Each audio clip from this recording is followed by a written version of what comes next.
نا کہ مشکل وقت میں جو زبان عادی ہوگی نا وہ زبان سے جاری ہوگا۔ اب مثال دیتا ہوں، لائف میں کئی بار ایسا ہوتا ہے، کوئی ایکسیڈنٹ ہوتے ہوتے رہ جاتا ہے، کوئی ٹھوکر لگتے لگتے رہ جاتی ہے، کوئی اچانک سے گاڑی میں بریک لگتا ہے۔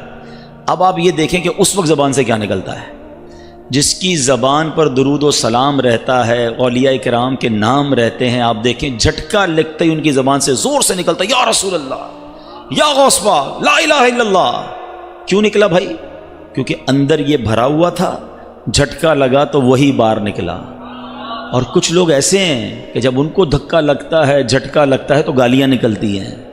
ایک جملہ ہے نا بڑا مشہور، برتن سے وہی چھلکتا ہے جو برتن کے اندر ہوتا ہے۔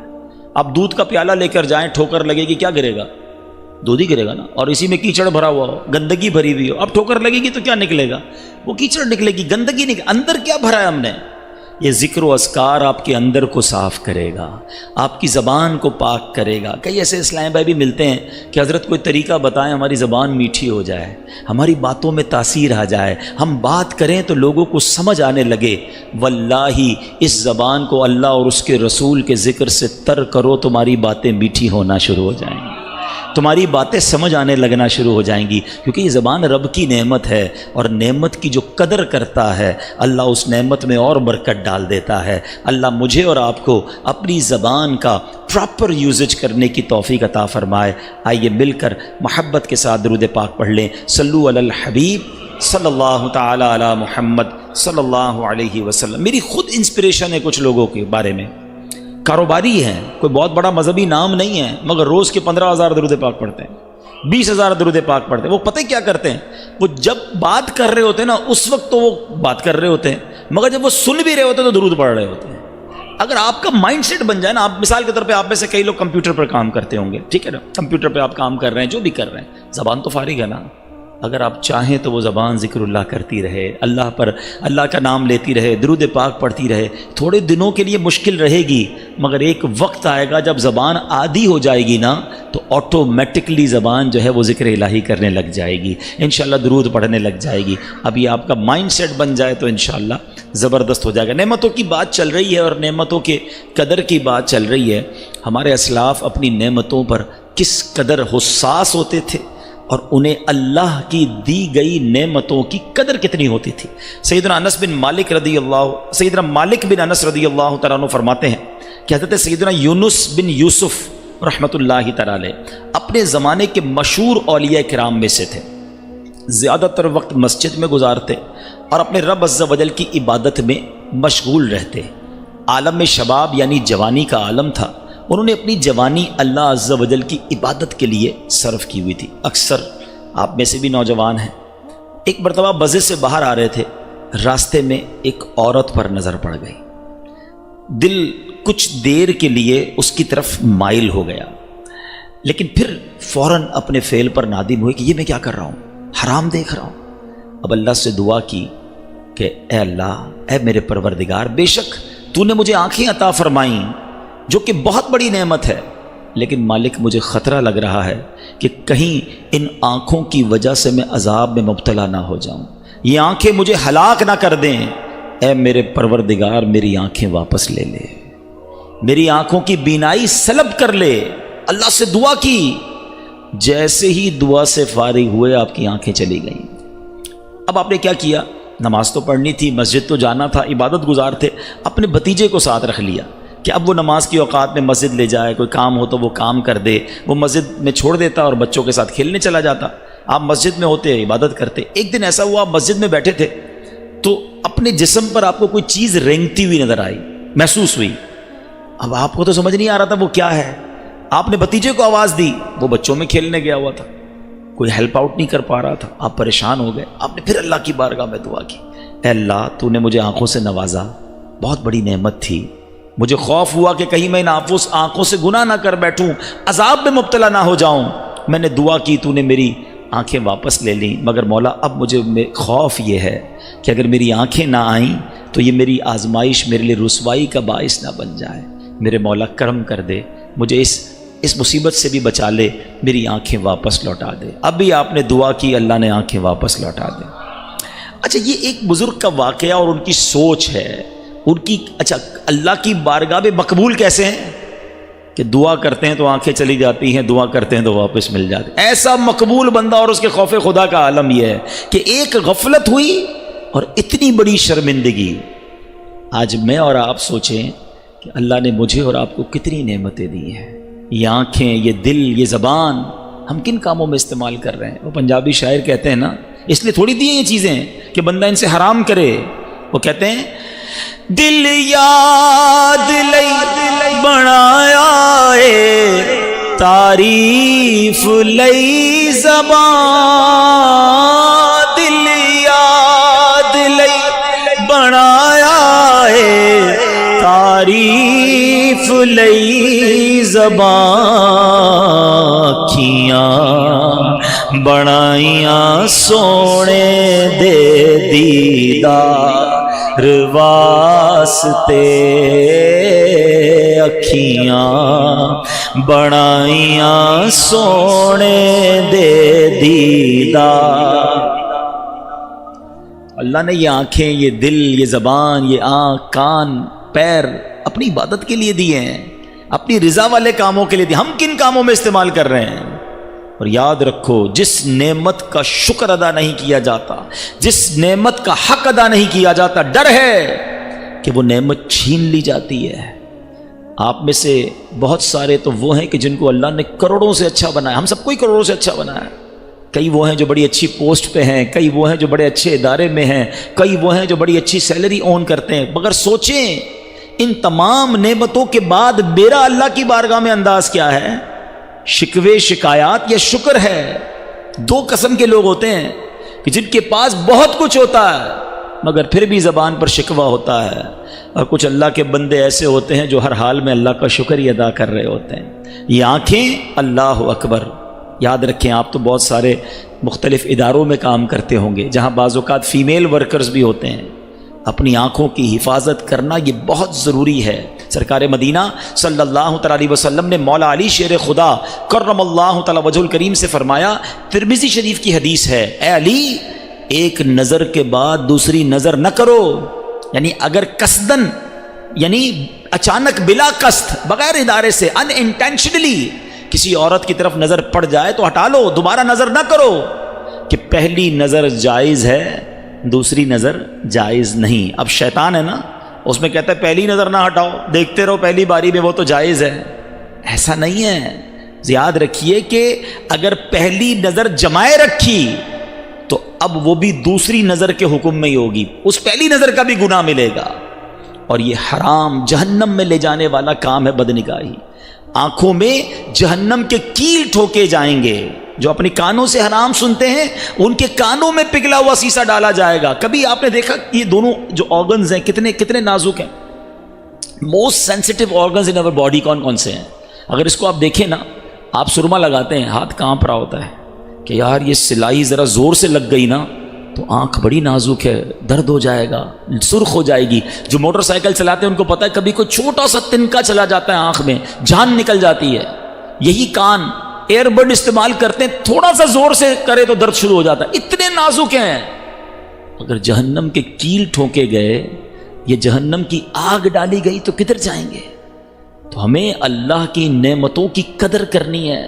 آنکھیں اللہ نے دی, کان اللہ نے دیے, زبان اللہ نے دی, ہاتھ اللہ نے دیے, پیر رب نے دیے, پھر اس کے ساتھ اللہ نے بہترین روزی دی, علم عطا کیا, آپ کو معاشرے میں عزت دی ہے, اور سب سے بڑھ کر تو رب نے مسلمان بنایا ہے.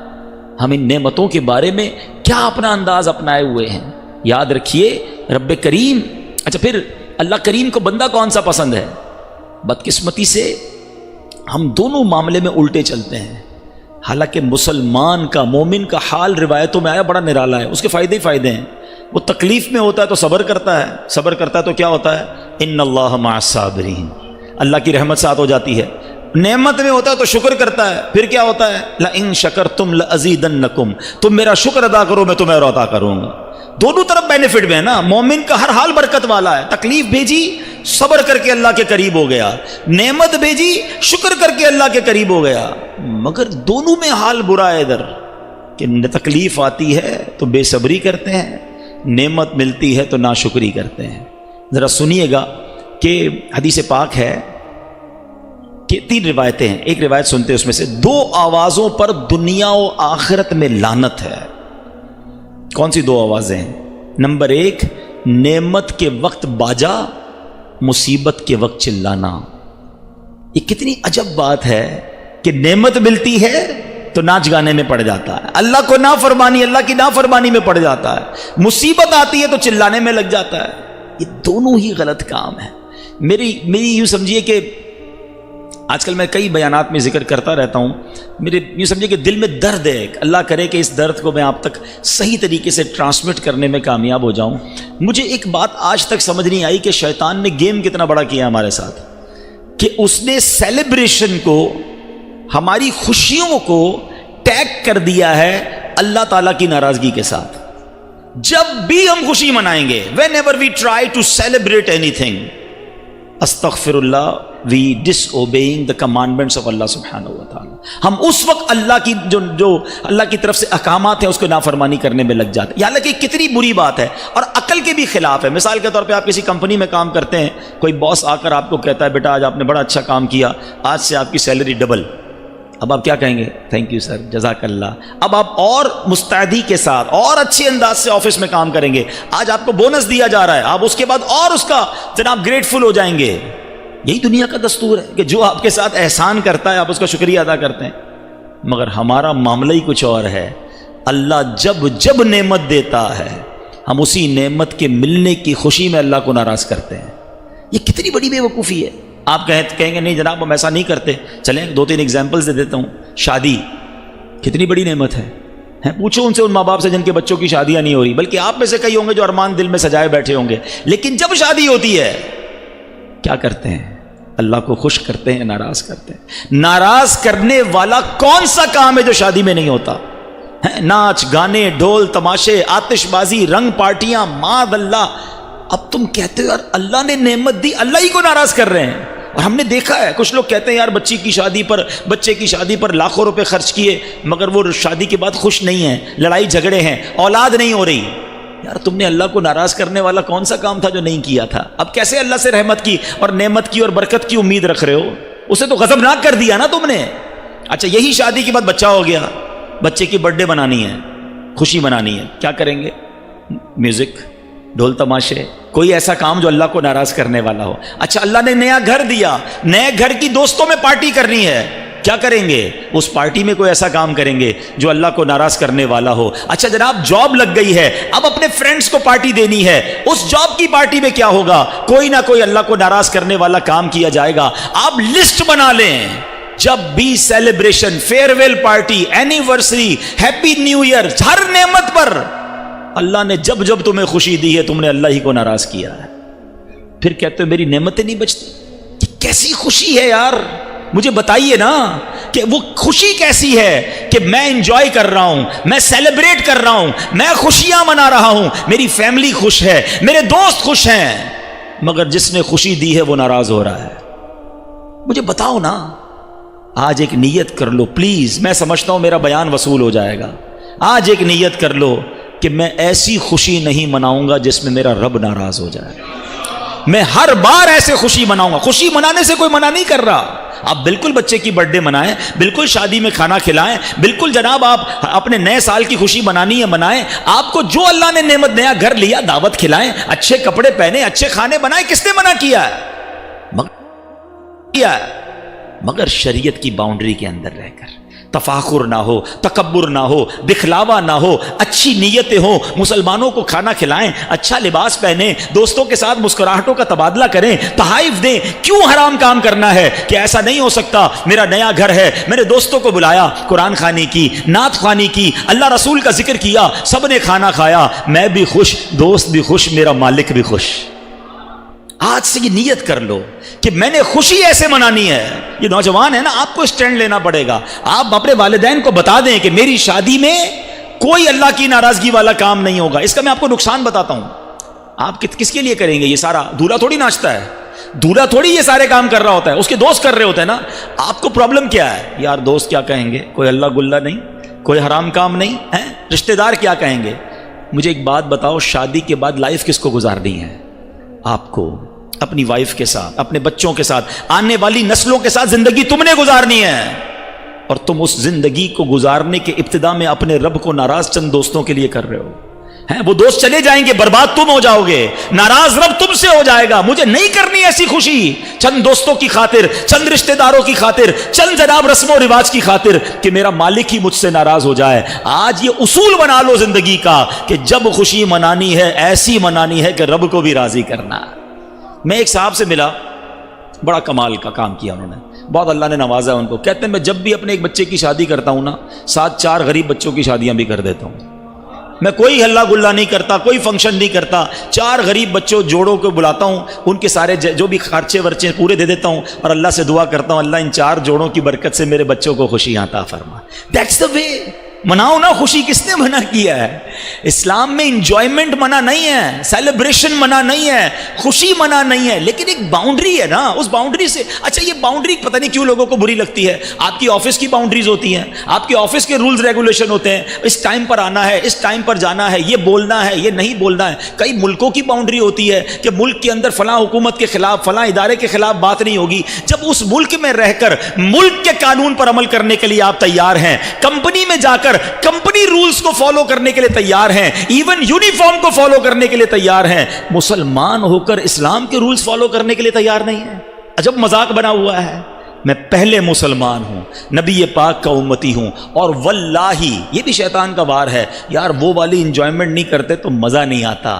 ارے مسئلہ یہ ہے کہ تم نے گناہوں کی لذت دیکھی ہے، تم نے ذکر اللہ کی لذت دیکھی نہیں ہے. جس نے ساری رات شراب کی لذت دیکھی ہے اس نے تہجد کے سجدوں کی لذت دیکھی نہیں ہے. جس نے محبوب کی غزلوں کی جناب لذت دیکھی ہے اس نے مدینے کی یاد میں رونے کی لذت دیکھی نہیں ہے. اس طرف آ جاؤ، زندگی نور علی نور ہو جائے گی. اللہ مجھے اور آپ کو اپنی اللہ کو راضی کرنے والے اعمال کرنے کی توفیق عطا فرمائے. تو میں چند باتیں اسٹارٹ میں اس لیے لایا تھا کہ کچھ مدنی پھول اپنی نعمتوں کے شکرانے کے حوالے سے، اور اسی طرح جب کوئی تکلیف آ جائے، کوئی امتحان آ جائے تو شکوہ نہ کریں، شکایت نہ کریں، زبان پر صبر رکھیں. اللہ نے پھر بھی آپ کو کروڑوں سے اچھا بنایا ہے. کبھی کے دن بڑے ہوتے ہیں، کبھی کی راتیں بڑی ہوتی ہیں. ہر رات کے بعد صبح ہے، ہر دھوپ کے بعد چھاؤں ہے. تھوڑے دنوں کے لیے تمہیں آزمایا گیا ہے اور اسی آزمائش میں تم فیل ہو گئے ہو. ایک طرف تو نعرہ لگاتے ہیں کہ میں پنجتن کا غلام ہوں، اور پنجتن پاک کو تو کیسا آزمایا گیا. ان کی زبان پر تو شکوہ نہیں تھا. آج تھوڑی بیماری، تھوڑی قرضہ، تھوڑی روزی میں اگر تنگی آئی، جاب تھوڑے دنوں کے لیے چھوٹ گئی تو تمہاری زبان پر شکوہ ہے. یہ انداز درست نہیں ہے. شاعر کہتے ہیں نا، زبان پر شکوہ رنج و علم لایا نہیں کرتے، زبان پر شکوہ رنج و علم لایا نہیں کرتے، نبی کے نام لیوا غم سے گھبرایا نہیں کرتے. تو گھبرانا نہیں ہے. آزمائش آئے، اٹینشن میں آ جائیں، میرا وقت آ گیا ہے، ایگزامینیشن آ گیا ہے، اور اب مجھے اس ایگزام پر پورا اترنا ہے. کیونکہ قرآن کہتا ہے وَلَنَبْلُوَنَّكُمْ بِشَيْءٍ مِّنَ الْخَوْفِ وَالْجُوعِ وَنَقْصٍ مِّنَ الْأَمْوَالِ وَالْأَنفُسِ وَالثَّمَرَاتِ. قرآن نے تو لسٹ بھی دے دی ہے، ہم ان قریب تمہیں آزمائیں گے. بھوک کے ذریعے کاروبار بھی کم ہوں گے، کچھ جان میں بھی پرابلم آئے گی، بیماری بھی آئے گی، کچھ بچوں کے بھی مسائل آئیں گے، تمہارے پھل باغات اور مال کم ہو جائیں گے. مگر جو اس کے بعد صبر کریں گے، آگے قرآن کہتا ہے ریوارڈ کیا ہے، وَبَشِّرِ الصَّابِرِينَ، خوشخبری ہے صبر والوں کے لیے. الَّذِينَ إِذَا أَصَابَتْهُمْ مُصِیبَةٌ، جب مصیبت میں گرفتار ہوتے ہیں تو کہتے ہیں قَالُوا إِنَّا لِلَّهِ وَإِنَّا إِلَيْهِ رَاجِعُونَ، ہم اللہ ہی کی طرف سے آئے ہیں، اللہ ہی کی طرف لوٹنا ہے. تو صبر والے بن جائیں، شکر والے بن جائیں، زندگی کے مزے لیں گے، ہمیشہ خوش رہیں گے. اللہ مجھے اور آپ کو صابرین اور شاکرین میں شامل فرما دے. پیارے اسلامی بھائیوں، چونکہ ماشاءاللہ آپ دعوت اسلامی کے مرکز میں آئے ہیں، دعوت اسلامی 80 سے زائد شعبہ جات میں دین متین کی خدمت کر رہی ہے، اور اس میں ایک بڑا ہی کمال کا شعبہ FGRF، ویلفیئر ڈویژن آف دعوت اسلامی، یہ الحمدللہ بڑے کمال کے ساتھ دین متین کی خدمت کر رہا ہے. سرکار علیہ الصلوۃ والسلام کی دکھیاری امت کی خدمت کر رہا ہے. اور یہ نیو بورن بیبی کہہ سکتے ہیں آپ اس کو، ابھی 2 سال آلموسٹ پورے ہونے جا رہے ہیں، اور یہ 1.5-2 سال میں جو اس نے پوری دنیا میں شہرت حاصل کی ہے اور جو سگنیفیکنٹ اس نے کام کیے ہیں وہ ہماری نگاہوں کے سامنے ہیں۔ یہ یاد رہے کہ دعوت اسلامی بہت سارے ویلفیئر کے کام بہت عرصے سے کر رہی ہے جو پکچر میں نہیں تھے، جو لوگوں کو بتاتے یوں سمجھے کہ ان کے سامنے نہیں آئے تھے۔ جب 2005 میں کشمیر کا زلزلہ آیا تھا تو اس وقت الحمدللہ آپ کی ہماری دعوت اسلامی نے وہاں بھی اس زمانے میں 2005 میں 17 کروڑ روپے کی کم و بیش اجناس، رقوم اور سامان بھیجا تھا۔ تو اب 2005 کے 17 کروڑ اگر آج دیکھنے جائیں تو میرا خیال ہے وہ کئی ارب کے برابر ہو جائیں گے۔ تو اس زمانے میں دعوت اسلامی نے کام کیا تھا۔ اس کے بعد کئی کام ہوتے رہے، سیلاب آتے رہے، دعوت اسلامی والے جا کے مدد کرتے رہے، مگر کووڈ جب آیا تو ہم نے ریئلائز کیا کہ جیسے روٹس ہمارے ہیں ایچ اینڈ ایوری سٹی، ہم کہہ سکتے ہیں کہ تقریباً ہر ولیج میں، پاکستان کے کونے کونے میں اور پھر دنیا کے کئی ملکوں میں ہماری ایک شاندار پریزنس ہے۔ تو اگر ہم ویلفیئر کا کام کرتے ہیں تو جناب کام بڑا اچھا ہو سکتا ہے۔ وہ سرکار کی امت پریشان تھی صلی اللہ تعالیٰ علیہ وسلم۔ اور ایک بات اور یاد رہے کہ جب کووڈ آیا تھا نا، وہ مہینہ رجب کا مہینہ تھا۔ پڑھے لکھے لوگ موجود ہیں، ہر ریلیجس آرگنائزیشن کے لیے رجب، شعبان اور رمضان یہ پیٹرول بھروانے کا مہینہ ہوتا ہے۔ اسی مہینوں میں آپ کو اپنا ڈونیشن جمع کرنا ہوتا ہے پورے سال گاڑی چلانے کے لیے۔ اور یہ رجب کے مہینے میں جناب کووڈ آ گیا، ہماری ویسی پوزیشن، ہم پریشان ہو گئے کہ مارکیٹیں بند ہو گئیں، دکانیں بند ہو گئیں، ہمیں چندہ کدھر سے ملے گا؟ اور اس دوران لوگ اور پریشان ہو گئے کھانے پینے کے معاملے میں۔ اللہ پیر و مرشد کو سلامت رکھے، آپ نے کہا دعوت اسلامی کی خیر ہے، دعوت اسلامی والے باہر نکلیں، پہلے سرکار کی امت کی مدد کریں۔ ہم نے ڈونیشن جمع کرنا شروع کیا، راشن جمع کرنا شروع کیا، اور الحمدللہ آپ کو جان کر خوشی ہوگی کہ اس وقت سے لے کر اب تک تقریباً 90 لاکھ 9 ملین سے زیادہ مسلمانوں تک پکا ہوا کھانا، راشن اور کیش دعوت اسلامی پہنچا چکی ہے۔ اور یہ آج روزانہ کام یہ جاری ہے، اب بھی جاری ہے۔ اچھا، یہ تو ایک سیکٹر ہو گیا، فوڈ سیکٹر ہو گیا۔ اس کے بعد پھر تھیلیسیمیا کا پرابلم آیا، اس میں ماشاءاللہ آپ کی مجلس کا بھی بڑا، ڈاکٹر مجلس کا بھی بڑا کردار رہا، اور اب تک آلموسٹ 50,000 کے قریب ہم پہنچ گئے ہیں، 50,000 بلڈ بیگز۔ اور میں یہ سمجھتا ہوں 50 کروڑ روپے جمع کرنا آسان ہے، 50,000 لوگوں کو خون دینے کے لیے راضی کرنا یہ آسان نہیں ہے، اور یہ کمال ہے دعوت اسلامی کا۔ میں کل رات بھی گیا تھا، یہاں بہادر آباد میں بلڈ کیمپ لگا ہوا تھا۔ تو اس کا مطلب یہ کہ یہ کنٹینیو پروسیس اب جاری ہے۔ ہم نے آفر کی ہوئی ہے اداروں کو کہ جب بھی ان بیچاروں مریض بچوں کو ضرورت پڑے ہم اس کے لیے کھڑے ہیں۔ تو الحمدللہ FGRF کے اسلام بھائی یہ بلڈ کا کام کر رہے ہیں۔ اچھا، پھر یہ جو راشن کی تقسیم اور کیش اور یہ جو امداد ہوئی نا، یہ صرف پاکستان میں نہیں ہوئی، کیونکہ ہماری روٹس تو آل اراؤنڈ دا ورلڈ ہیں۔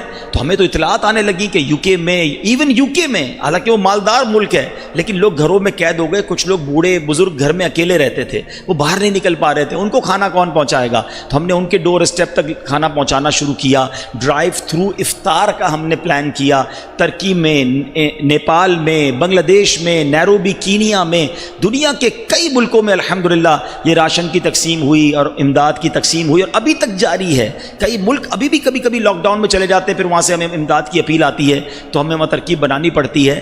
دعوت اسلامی کا ویلفیئر کیوں باقی ویلفیئر سے الگ ہے؟ That is the big question. ٹھیک ہے، دیکھیں سب سے بڑا مسئلہ ویلفیئر کے لیے یہ ہوتا ہے، آرگنائزیشن جو جتنی بھی ویلفیئر ہیں ان کے پاس کارکنان نہیں ہوتے، وہ امپلائیز رکھتے ہیں۔ ویلفیئر کے پاس کون کارکن ہوگا؟ بھائی جتنا کھانا بانٹنا ہے اتنے بندے چاہیے ہوں گے، ڈرائیور الگ رکھنا پڑے گا، ہیلپر الگ رکھنا پڑے گا، جا کر بانٹنے والے الگ رکھنے پڑیں گے، پکانے والے الگ، جو بھی ان کو کام کرنا ہے اس کے لیے ان کی ایڈمنسٹریشن کاسٹ بہت بڑھ جاتی ہے۔ یعنی کئی ویلفیئر کے جب آڈٹ ہوئے تو پتا چلا کہ ان کی ایڈمنسٹریشن کاسٹ جو ہے وہ 30-40 کہاں تک کہ 50% بھی ہے۔ 50% تو چیریٹی کا پہلے کاسٹ انتظامات پہ چلا جائے گا۔ یعنی دوسرے لفظوں میں اگر کوئی 1 لاکھ روپے چیریٹی کو دیتا ہے تو غریب تک 50,000 پہنچے گا، 50,000 باقی تو ان کی ایڈمنسٹریشن کاسٹ پہ لگ جائے گا۔ اور ہمارے یہاں حال یہ ہے کہ مجھے یاد ہے کہ جب کراچی میں بارش ہوئی تھی، اور وہ آج تک کراچی کی تاریخ میں ایسی بارش نہیں ہوئی، آدھا کراچی ڈوب گیا تھا۔ ہم خود اس وقت وہاں پر گراؤنڈ پہ تھے، اتنے کیچڑ میں، اتنے پانی میں اسلامی بھائی جا کر لوگوں کو کھانا پہنچا رہے تھے۔ امیر اہل سنت لائیو تھے مدنی مذاکرے میں۔ آپ نے پتہ کیا کہا؟ بیٹا جو یہ بریانی لے کر گئے ہو نا، یہ بریانی صرف جو بارش کا متاثرین ہیں ان کو کھلا سکتے ہو، آپ نہیں کھا سکتے۔ وہ کپڑے ان کے آدھے کیچڑ میں ہیں، ان کو وہ کھانا کھانے کی اجازت نہیں ہے.